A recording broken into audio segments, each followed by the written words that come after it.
máme tu štvrtý recept v tomto týždni a budú to kuracie prsia na mandarinkách. Tak ideme na to.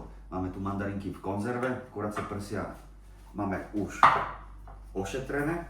Dám si zohriať vodu na cestoviny a zohrejem aj panicu, na ktorej pripravíme kuracie mäsko. Mäso nakrájeme na malé kúsky. Preložím na tanier. Osolím a okorením.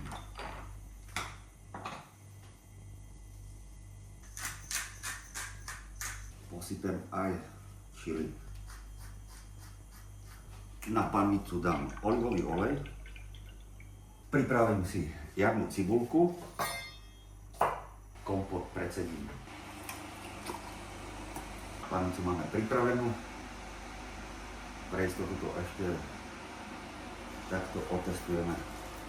Ako náhle je horúca, ja sa si ešte trochu takto povraciam, aby bolo rovnomerne ochutené. Poukladám kúsky mäsa na rozpálenú panicu opekať. Rozťahneme po celej panici. Kým sa to opeká, nasekám cibulku. Vodu na cestoviny mám vriacu, osolím. Mäsko sa nám krásne opeká a zo stálych zásob použijem farfalle. Odvažím 100 gramov. Vysypem do vracej vody. Je dobré to premiešať kvôli tomu, aby sa náhodou neprichytili na sporoch hrnca. K mäsu pridám trochu medu, takúto čajovú lyžičku, kúsok masla. Premiešam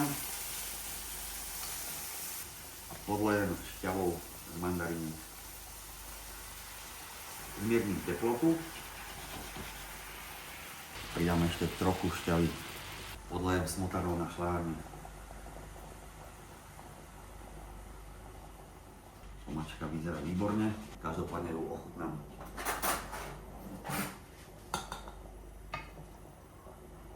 Vynikajúca. Zmierníme teplotu, farfalle ešte nie sú. Ak máš rád pikantné, tak pokojne stačí pridať trochu viacej čili. Teraz prihodím mandarinky. Takto to bude stačiť.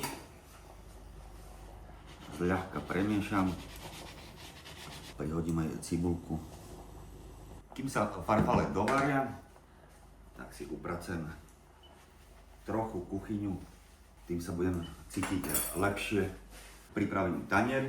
Cestoviny musia byť uvarené na kus, čiže al dente.